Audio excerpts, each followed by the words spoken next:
Presiden Republik Indonesia Prabowo Subianto secara tegas berkomitmen berjuang membela kepentingan rakyat kecil.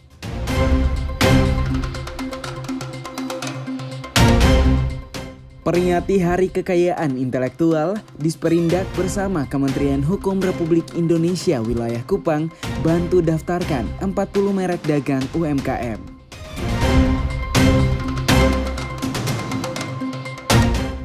Gelar mega konser bertajuk The Culture Beauty of NTT, Pusat Pengembangan Anak Roar I.O. Kenalkan Budaya NTT. Halo, salam sejahtera pemirsa. Selain 3 topik utama tadi, kami juga akan menghadirkan informasi penting lainnya. Anda juga dapat menyaksikan Timur Sepekan dan program menarik lainnya melalui live streaming di www.timortv.com. Bersama saya, Joy, berikut Timur Sepekan selengkapnya.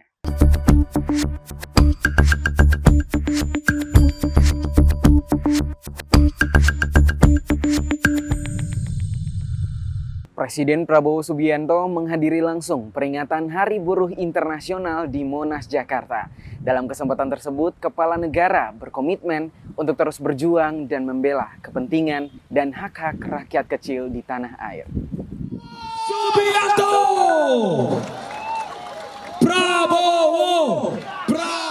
Presiden Prabowo Subianto menghadiri peringatan Hari Buruh Internasional atau May Day yang berlangsung di kawasan Monumen Nasional Jakarta Kamis 1 Mei 2025. Di hadapan ribuan peserta yang hadir, Presiden Prabowo menyampaikan apresiasi kepada seluruh buruh di tanah air. Menurutnya menghadiri undangan peringatan Hari Buruh menjadi suatu kehormatan baginya dan seluruh jajaran Kabinet Merah Putih. Kepala negara menyampaikan bahwa dirinya akan terus berpihak kepada kepentingan rakyat kecil dan bekerja keras tanpa kenal lelah demi membela hak-hak rakyat Indonesia.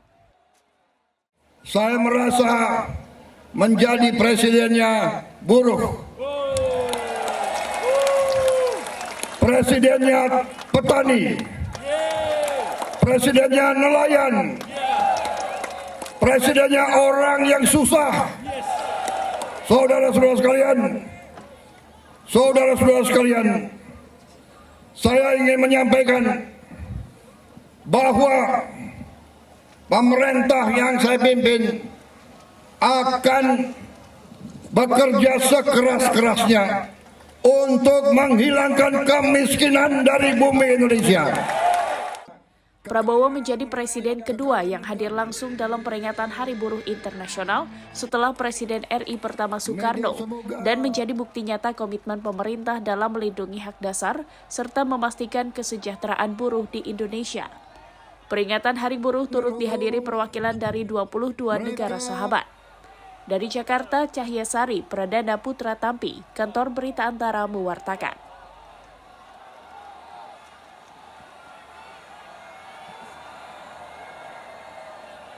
Wakil Gubernur Nusa Tenggara Timur, Joni Asadoma, melakukan kunjungan kerja ke Dinas Komunikasi dan Informatika NTT.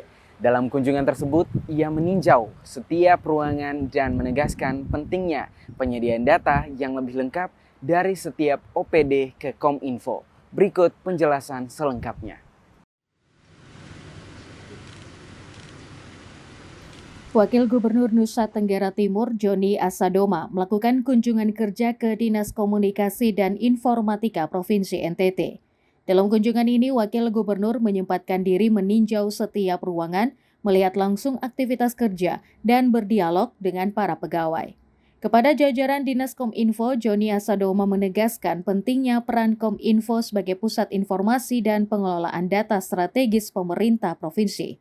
Ia menyoroti perlunya penyediaan data yang lebih lengkap dan akurat dari setiap organisasi perangkat daerah atau OPD ke Dinas Kominfo. Informasi antara OPD dengan Kominfo-nya belum terkonek, ya kan. PPD itu belum memasukkan data-data yang berhubungan OPD-nya ke PPD sini, sehingga ketika kita terdata tidak ada. Ya kan? Nah, saya udah tadi anak stunting ada berapa nih? Di mana carinya? Ya kan? Harusnya ada di sini. Tapi data itu mungkin ada di Dinkes. Dinkes tidak supply ke sini, ya kan? Saya tanya, berapa banyak wisatawan yang berkunjung ke NTT? Baik wisatawan domestik maupun wisatawan asing. Maka harusnya kan dari Dinas Pariwisata itu mensuplai data ke sini, ya kan? Saya mau tanya, berapa sih ekspor ikan Indonesia, NTT keluar? Berapa ekspor sapi NTT ke luar?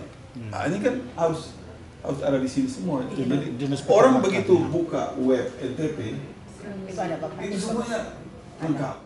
Hasil rusak nih. Keterpaduan data menjadi kunci dalam pengambilan kebijakan yang tepat sasaran, cepat, dan transparan. Kunjungan kerja ini diharapkan mendorong peningkatan kolaborasi antar OPD untuk menghadirkan layanan informasi publik yang lebih profesional dan responsif. Dari Kupang, Tim Liputan Timor TV melaporkan.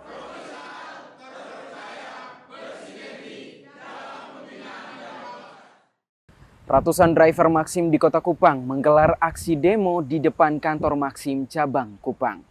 Mereka menuntut pemblokiran driver ilegal, pencabutan stiker lama, dan menyoroti praktik curang dalam sistem order penumpang. Sebanyak 215 driver Maxim Kota Kupang menggelar aksi protes di depan kantor Maxim cabang Kupang, Nusa Tenggara Timur. Mereka menyuarakan 3 tuntutan utama, pemberantasan driver ilegal, pencabutan stiker kendaraan lama, serta pengungkapan praktik curang dalam sistem pengaturan order penumpang. Di luar batas kewenangan Anda. Kesalahan Anda jangan kasih ke kami yang tanggung resiko. Besok kami tidak ada makan. Tidak bisa seperti itu, Pak. Kalau Anda bilang begitu tidak pas. Kami hanya minta tuntutannya kami itu jelas. Blokir. Kalau tidak bisa blokir hari ini, kasih terhubung. Sama seperti Anda kasih hubungkan ini semua. Kami akan blokir semua akun ilegal. Titik. Aksi yang berlangsung damai ini dijaga ketat oleh puluhan personel kepolisian Polres Kupang Kota. Situasi memanas sempat terjadi, namun berhasil diredam setelah Kepala Cabang Maxim Kupang melakukan dialog langsung dengan massa dan menerima surat tuntutan. Perwakilan aksi massa diajak ke dalam ruangan untuk mendapatkan surat pernyataan resmi dari pihak manajemen Maxim Cabang Kupang. Dalam hal ini, manajemen Maxim Cabang Kupang menyampaikan berisi komitmen untuk berkoordinasi secara bertahap dengan instansi-instansi terkait guna menyelesaikan persoalan yang dikeluhkan. Isi surat juga menyebutkan Maxim akan membantu para pengemudi ilegal untuk bisa mendapatkan izin resmi agar mereka dapat beroperasi sesuai aturan. Untuk pernyataan karena diminta sesuai dengan sikap saya sebagai Head Division Maxim Kupang. Pertama, untuk driver atau kendaraan yang belum memiliki lisensi ASK akan kami arahkan kepada Disub Provinsi sesuai arahan pejabat Disub Provinsi pada hari Kamis 24 April 2025 kemarin di kantor Disub Provinsi.